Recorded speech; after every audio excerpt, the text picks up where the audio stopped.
Hello students, आपण जो आहे मराठीचा तिसरा पाठ जो आहे तो सुरू केला होता.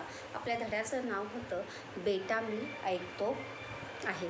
आपण पाहिलं होतं की लेखकाच्या वादन विद्यालयाचा तो पहिलाच कार्यक्रम होता और वहाँ पर गाने के लिए वहाँ पर कौन आता है, शिरीष आता है और शिरीष को एकदम आत्मविश्वास के साथ गाते हुए देखकर लेखक का जो है अपने आँखों पर विश्वास होता है, ना ही अपने कानों पे विश्वास होता है. तो चलिए देखते हैं कि आगे क्या होता है.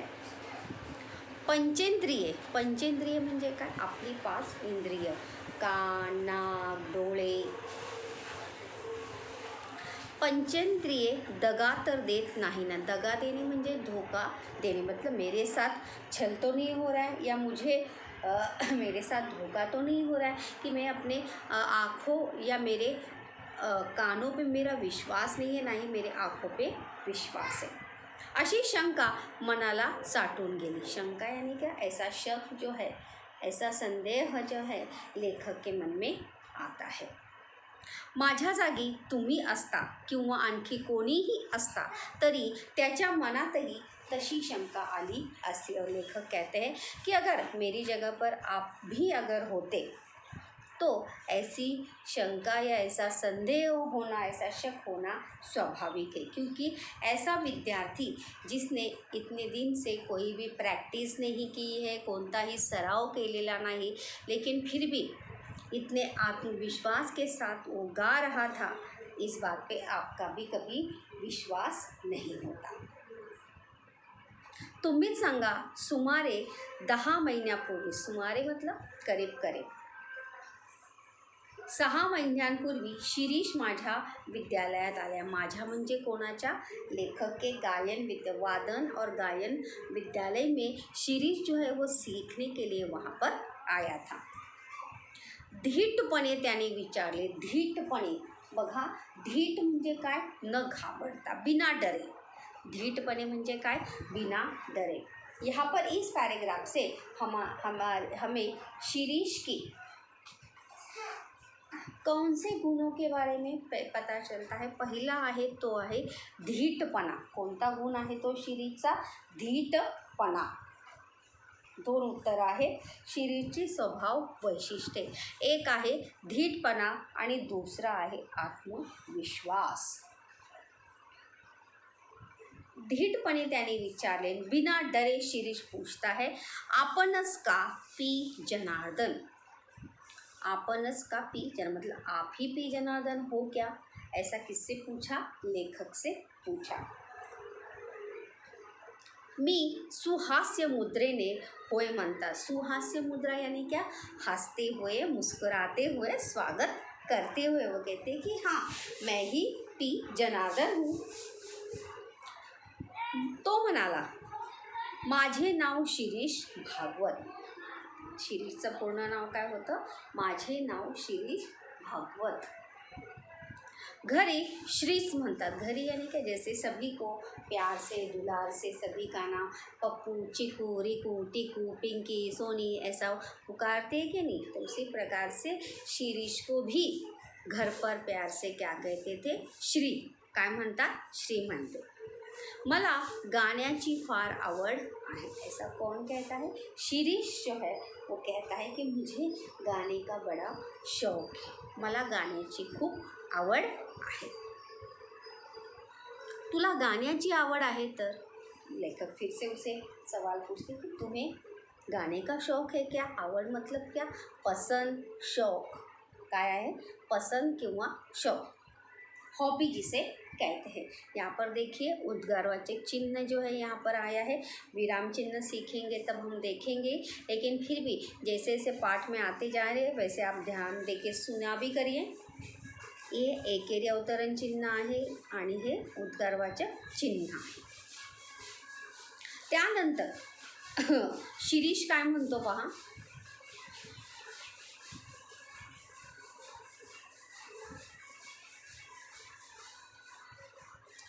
माझ्यापेक्षा माझ्या वडिलांना मी शिकलेले फार आवडेल. ऐसा कौन कहता है? शिरीष कहता है.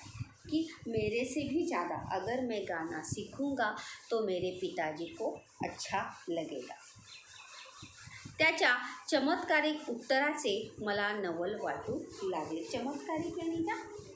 पहले तो उसने क्या कहा था कि मुझे गाने का शौक़ है, लेकिन लेखक जब कहते हैं कि तुझे गाने का शौक़ है क्या, तब वो शिरीष क्या उत्तर देता है कि मेरे से भी ज़्यादा अगर मैं गाना सीखूँगा तो मेरे पिताजी को अच्छा लगेगा।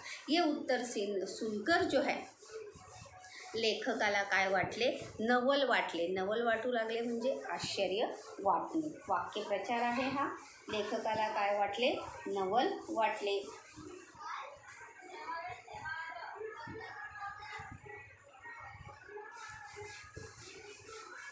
वो थोड़ा सा राग ही एवं लगा और थोड़ा लेखक को क्या है, गुस्सा भी आया कि इतना सा लड़का जो है कितने उल्टा जवाब जो है या सही तरीके से सीधे से जवाब किसी सवाल का नहीं दे रहा, इसीलिए लेखकाला काय आला? त्याचा राग आला। रागाचा समानार्थी शब्द कोणता आहे? क्रोध। कोणता आहे? क्रोध। थोड़ा वेळ थांबून पुढे म्हणाला, थोड़ी देर रुकने के बाद वो कहता है, मी आपल्याकडे शिकायला येईन, पण माझी एक अट आहे। तो लेखक को कहता है थोड़ी देर रुकने के बाद, शिरीष लेखक को क्या कहता है कि मैं आपके पास सीखने के लिए ज़रूर आऊँगा, लेकिन मेरी एक क्या है? शर्त। अट यानी क्या? शर्त। मेरी एक क्या है? शर्त है। मी शिकायला आलो की रोज माझ्याबरोबर माझे वडील पण येतील। लेखक शिरीष ने क्या शर्त रखी थी कि जब मैं गाना सीखने के लिए आऊँगा तो मेरे साथ कौन होंगे? मेरे पिताजी भी मेरे साथ होंगे। मतलब जब जब मैं गाना सीखने के लिए या वाद्य सीखने के लिए आऊँगा तब मेरे साथ कौन होंगे? मेरे पिताजी भी होंगे। लेखकाने शिरीषने कोणती अट घातलेली? प्रश्न पण एका वाक्यात की शिरीषने लेखकाला कोणती अट घातली? तर काय आहे? मी शिकायला आलो की रोज माझ्याबरोबर माझे वडील पण येतील व शिकवणी चालू असताना वर्गातच बसतील। शिकवणी यानी क्या? जब लेखक उसे सिखाएंगे, शिकवणी यानी क्या? जब पढ़ाना चालू होगा तब शिरीष के पिताजी भी शिरीष के बाजू में ही वहाँ पर उसके साथ बैठेंगे। आता मात्र मला राग आला और लेखक को अभी बहुत ज़्यादा क्या आया?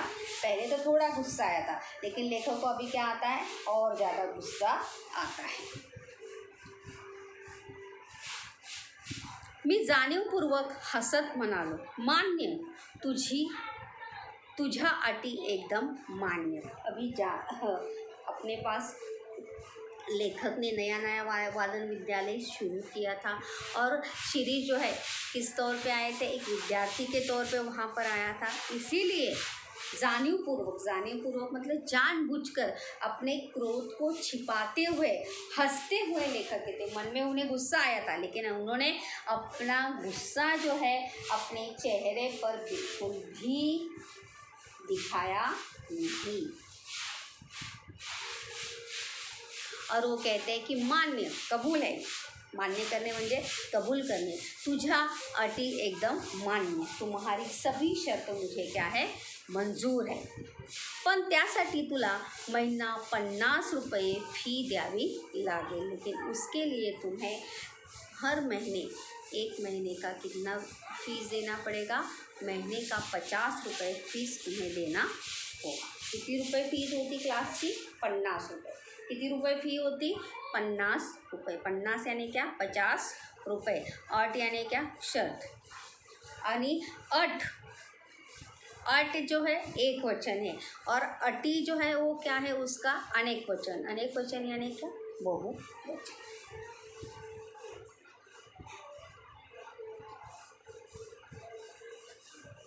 कबूल। कोण कबूल म्हणतं? शिरीष म्हणतो हो मला कबूल आहे, उद्यापासून मी येतो। शिरीष जो है, शिरीष भी लेखक की अर्थ स्वीकार करता है, शर्त स्वीकार करता है और वो कहता है कि मुझे भी कबूल है और मैं कल से सीखने के लिए आऊँगा। माझ्याबरोबर वडील पण येतील बरं का। और शिरीष फिर से एक बार लेखक को याद दिलाती हुए कहते हैं कि मेरे साथ मेरे पिताजी भी होंगे हाँ।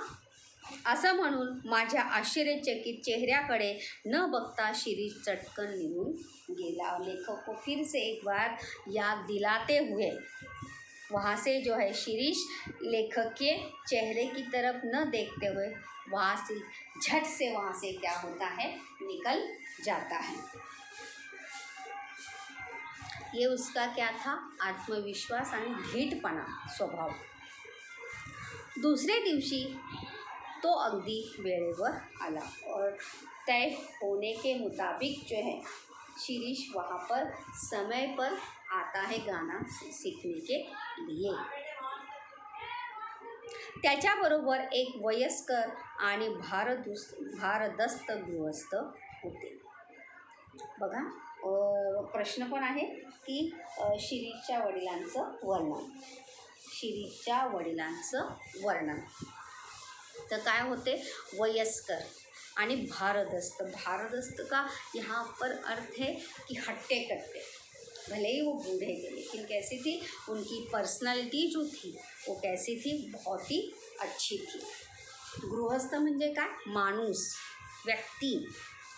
हे माझे गुरुजी नाना आणि हे माझे वडील। तो शिरीष जो है दोनों की क्या करके देता है, एक दूसरे से पहचान करवा के देता है। शिरीष अपने पिताजी को कहता है कि पिताजी को क्या कह के पुकारता था, नाना। काय म्हणून बोलत असे शिरीष आपल्या वडिलांना, नाना। तर शिरीष म्हणतो नाना हे माझे गुरुजी आणि गुरुजी हे माझे नाना। तो इस प्रकार से दोनों की क्या करा देता है, पहचान करवा कर देता है। आमचे नमस्कार झाले। आमचे म्हणजे कोणाचे, लेखक, शिरीष आणि लेखकाचे वडील, तीनों जो है आपस में एक दूसरे को क्या करते हैं, नमस्कार करते हैं। एक अक्षर न बोलता नाना खुर्चीवर बसले और एक बिना कुछ भी बोले, एक भी शब्द न बोलते हुए नाना जो है वहाँ पर कुर्सी पर बैठ जाते हैं। मी पण न बोलता वायलिन काढले व शिरीषच्या हातात दिले। लेखक भी बिना बोले जो है वहाँ पर वायलिन जो है, बजाने वाला जो सितार रहता है वायलिन, वो निकालते हैं और शिरीष के हाथ में थमा देते हैं। त्याने बरोबर वही वगैरे आणलेली पाहताच माझा त्यांच्याबद्दलचा ग्रह चांगला झाला। ग्रह चांगला होणे म्हणजे समज चांगला होणे, वाक्यप्रचार आहे हा। ग्रह चांगला होणे म्हणजे अनुकूल मनस्थिति निर्माण होने किंवा चांगला समझ होने। मतलब लेखक ने देखा कि शिरीष जो है अपने पढ़ने के लिए, सीखने के लिए पूरी तैयारी के साथ आता है। एक अच्छे विद्यार्थी की पहचान क्या होती है कि जब वो पढ़ने के लिए बैठे तो उसके पास सभी पढ़ने का साहित्य जो है वो उसके साथ हो, नोटबुक, पेन, पेंसिल, किताब, ये सब वो लेकर बैठे। ये नहीं कि बार बार उठे। एक अच्छी विद्यार्थी की पहचान ही वही होती है कि वो तैयारी के साथ वहाँ पर बैठे। और जब लेखक ने देखा कि शिरीष जो है अपने साथ क्या लेकर आया है, नोटबुक लेकर आया है, ये देखकर लेखक की उसके बारे में जो राय थी कि ये बहुत ही क्या है, इसे बात करने की तमीज़ नहीं है या ये सही से बात नहीं करता है, उल्टा ही जवाब देता है, ये जो लेखक का उसके बारे में जो राय बनी थी वो क्या होती है, गलत सिद्ध होती है। और लेखक सोचने लगते हैं कि सही में ये क्या है, एक अच्छा विद्यार्थी है। पहिल्या दिवशी प्राथमिक माहिती व पहिला धडा दिल्यावर मी हातात वायलिन घेतले। और पहले दिन जो है लेखक ने प्राथमिक मतलब बेसिक जानकारी, जब भी हम कोई नई चीज़ सीखते हैं तो उसके बारे में हमें बेसिक नॉलेज होना ज़रूरी है। जैसे अगर संगीत सीख रहे हैं, कोई बजाने की इंस्ट्रूमेंट हम सीख रहे हैं तो उन इंस्ट्रूमेंट के बारे में, उस वादन साहित्य के बारे में जो है वो जानकारी हमें होनी चाहिए। और लेखक भी वो जानकारी देने के बाद जो है वायलिन हाथ में लेते हैं। माझ्या विद्यालयात येणाऱ्या विद्यार्थ्याला पहिल्या दिवशी स्वतःच वाजवून दाखवायचे अशी माझी प्रथा होती। और लेखक प्रथा म्हणजे काय? प्रथा असणे म्हणजे पद्धत असते, नियम असणे। ही भी एक वाक्यप्रचार आहे। प्रथा असणे, नियम असणे, पद्धत असणे।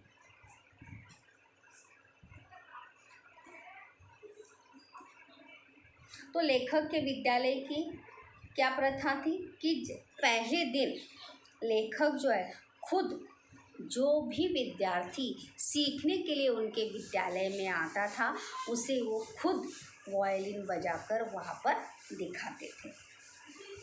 स्वतः म्हणजे काय? खुद।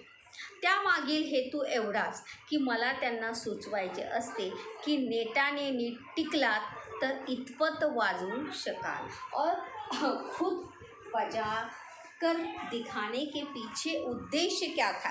हेतु यानी क्या? उद्देश्य। तो लेखक का उद्देश्य क्या था? लेखक को उनके पास सीखने के लिए जो विद्यार्थी आते थे उन्हें लेखक क्या बताना चाहते थे कि सुचवायचे होते, मतलब क्या? उन लेखक को उन्हें क्या बताना चाहते थे लेखक कि अगर आप नेटाने नीट टिकलात, नेटाने म्हणजे काय? अगर आप अच्छे से, नेटाने म्हणजे काय?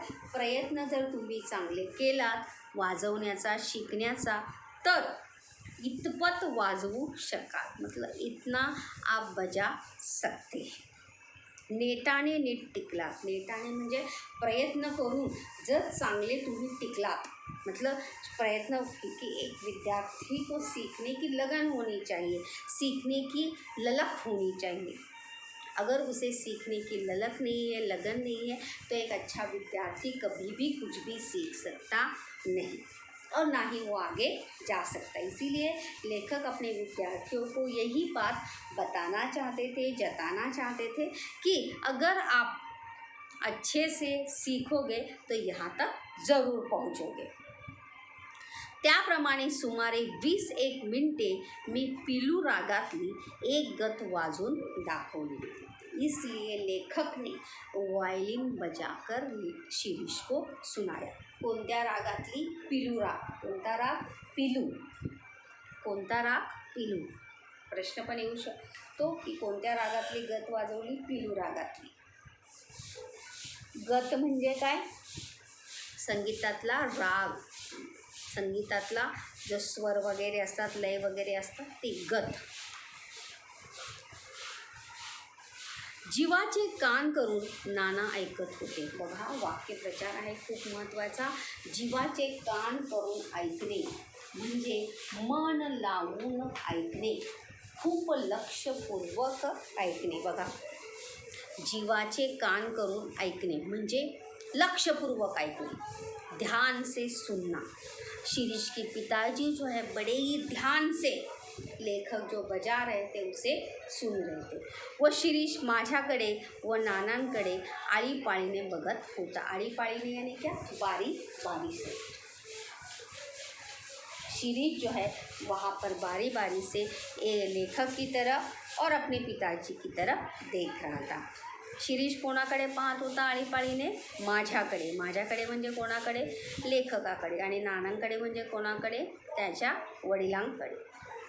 मी वायलिन खाली ठेवले व नानांकडे पाहिले। और लेखक का बजाकर होने के बाद जो है लेखक वायलिन नीचे रखते हैं और शिरीष के पिताजी की तरफ देखते हैं। त्यांच्या चेहऱ्यावर तृप्तीचे समाधान स्पष्टपणे दिसत होते। तृप्त यानी क्या? खुश, समाधान म्हणजे आनंद, मतलब कुछ अच्छा सुनने के बाद, अच्छा देखने के बाद जो हमारे चेहरे पर जो खुशी होती है या जो खुशी हमारे चेहरे पर आती है, वही खुशी जो है किसके चेहरे पर दिखाई दे रही थी? शिरीष के पिताजी के चेहरे पर वहाँ पर दिखाई दे रही है।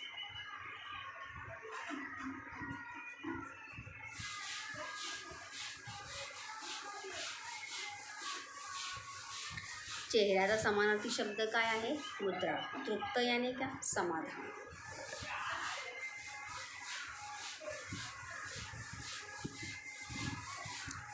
जाऊया, शिरीष म्हणाला। वो पिता पुत्र उठले और 1 घंटे के बाद जो है वहाँ पर शिरीष कहता है कि आता अपन काय होऊया, जाऊया। और ऐसा कहने के बाद पिता पुत्र की जोड़ी जो है उठती है और निकलने लगती है। मीच आपण होऊन विचारले, काय कसं काय वाटलं एकंदरीत। लेखक शिरीष ने कुछ भी रिस्पॉन्स या रिप्लाई न दिया नहीं, इसलिए लेखक ही आपण होऊन यानी खुद से लेखक ही खुद पूछते हैं कि काय कसं काय वाटलं एकंदरीत, मतलब मैंने जो गाया जो बजाया वो आपको कैसे लगा सुनने में। प्रश्नार्थी वाक्य आहे हे, कोणतं वाक्य आहे, प्रश्नार्थी वाक्य, प्रश्नचिन्ह। वा उत्कृष्ट, त्याबद्दल प्रश्नच नाही।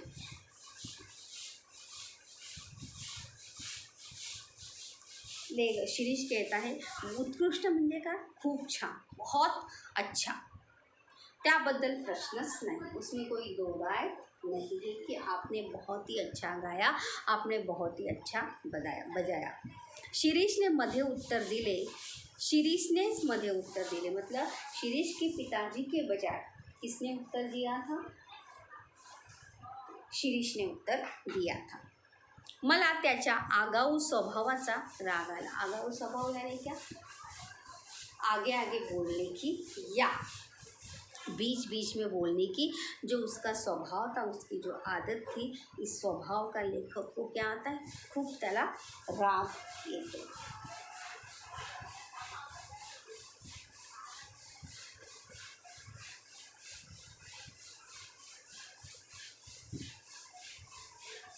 आपण कुठं असता कामाला, भोचकपणे शिरीषच पुन्हा म्हणाला।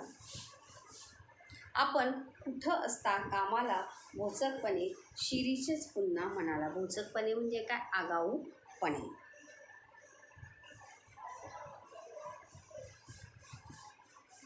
मला वाटले की मध्ये मध्ये बोलल्याबद्दल नाना शिरीषला दम भरतील म्हणजे काय, रागवणे। दम भरणे म्हणजे काय, रागवणे। हा सुद्धा काय आहे, वाक्य प्रचार है। लेखक को ऐसा लगा कि बीच बीच में बोलने के कारण शिरीष को जो है उसके पिताजी क्या होंगे, चिल्लाएंगे, लेकिन ऐसा कुछ भी हुआ नहीं,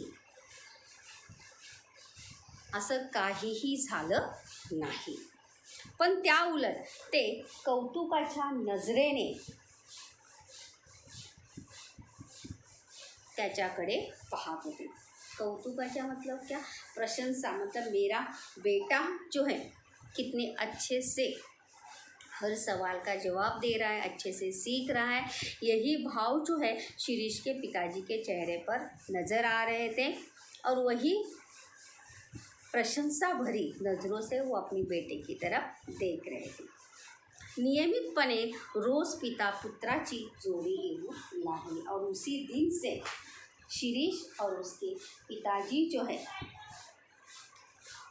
रोज़ गाना सीखने के लिए लेखक के पास आने लगे। पिता पुत्र म्हणजे कोण, शिरीष आणि त्याचे वडील। शिरीष आपल्या वडिलांना काय संबोधायचा, नाना। काय संबोधायचा, नाना।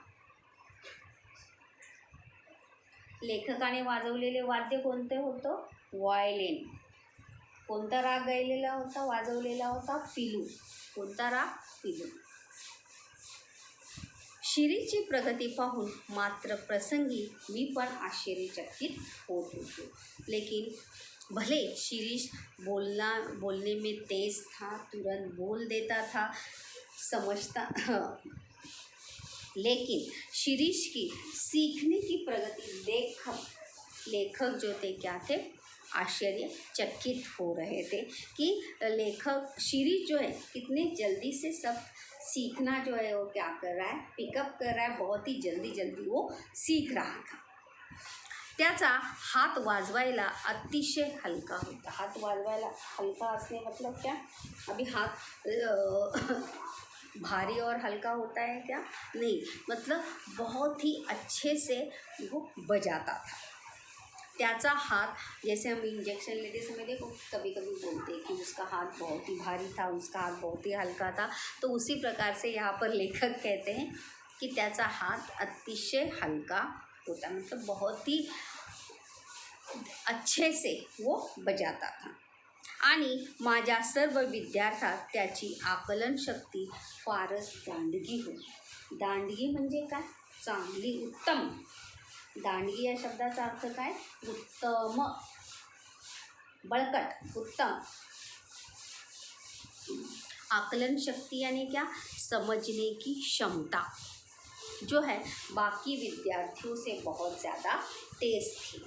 मतलब शिरीष जो है बहुत ही, कोई भी चीज़ अगर उसे सिखा दिए जाए तो बहुत ही जल्दी से वो सीखता था. मतलब सीखने की शक्ति, क्षमता जो है उसकी बड़ी तेज़ थी. नाना रोज त्याच्याबरोबर येत व एक अक्षरही न बोलता शांत बसून राहत. मी पण त्यांच्याशी बोलत नसे. और शिरीष के पिताजी रोज़ उसके साथ आते थे, लेकिन कुछ भी बात जो है वहाँ पर करते नहीं थे. इसीलिए लेखक भी एकदम शांति से वहाँ पर शिरीष के पिताजी बैठे रहते थे. इसीलिए लेखक भी उनके साथ कुछ भी बात नहीं करते थे. वो भी अपना पढ़ाते थे, सिखाते थे. हाँ हाँ म्हणता 3 महीने निघून गेले. हाँ हाँ म्हणता मतलब हाँ हाँ कहते कहते क्या नहीं, देखते ही देखते. प्रश्न पण आहे की शिरीष किती महिने शिकत होता? 3 महिने. किती महिने? 3 महिने. हाँ, देखते ही देखते 3 महीना जो है वो लौट गए या खत्म हो गए. आणखीन 3 महिन्यांनी होणाऱ्या माझ्या विद्यालयाच्या प्रथम कार्यक्रमात आपण शिरीषला कार्यक्रम द्यायचा. और 3 महीने के बाद जो है लेखक के वादन विद्यालय का प्रथम यानी क्या, पहला ही बहुत बड़ा प्रोग्राम होने वाला था. और उसमें वो किसे हम मौका देने वाले थे? शिरीष को बजाने का और गाने का अवसर देने वाले थे. ये उन्होंने बात तय केली. निश्चय करणे म्हणजे ठरवणे. निश्चय करणे म्हणजे काय? ठरवणे. आणि त्यानुसार मी शिरीषला म्हणालो और उसके अनुसार शिरीष को ये बात बताते भी है कि मैं तुम्हें अपने वादन विद्यालय के कार्यक्रम में गाने का मौका दूंगा. शिरीष अशीच प्रगति कायम राहू दे, लेकिन तुम्हारी प्रगति जो है वो ऐसे ही होनी चाहिए.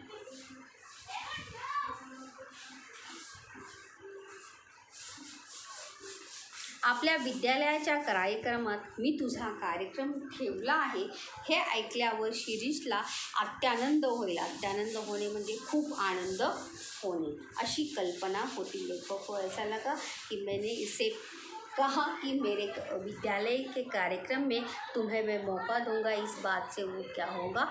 बहुत ज़्यादा खुश होगा.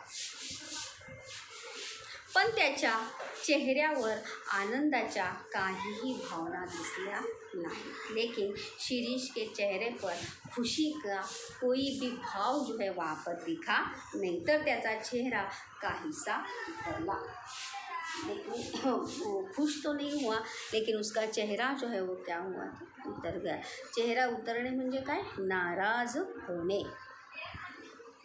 मी विचारले, काय तुला हे ऐकून काहीच आनंद वाटत नाही का?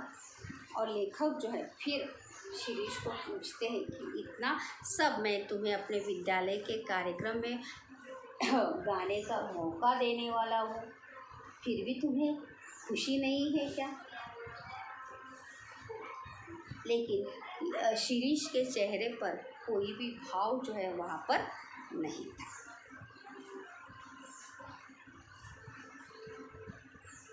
प्रश्न पाहूया आपण.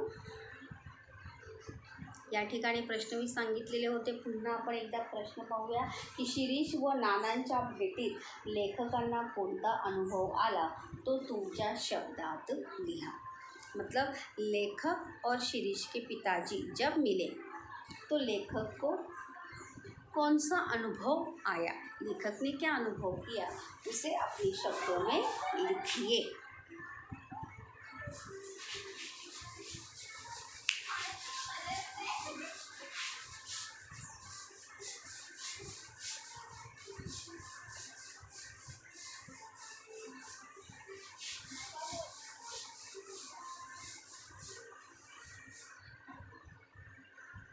त्यानंतर कार्यक्रम के लेखक शिरीष किती महिने शिकत होता? 3 महिने. किती महिने शिकत होता? 3 महिने. आणि दुसऱ्या 3 महिन्यांनी काय होता, लेखकाच्या वादन विद्यालयाचा प्रथम कार्यक्रम जो आहे तो होणार होता. सोमदाचा प्रश्न या ठिकाणी ऐका की तुमचा शिकण्याचा अनुभव तुमच्या शब्दात सोदाहरण स्पष्ट करा.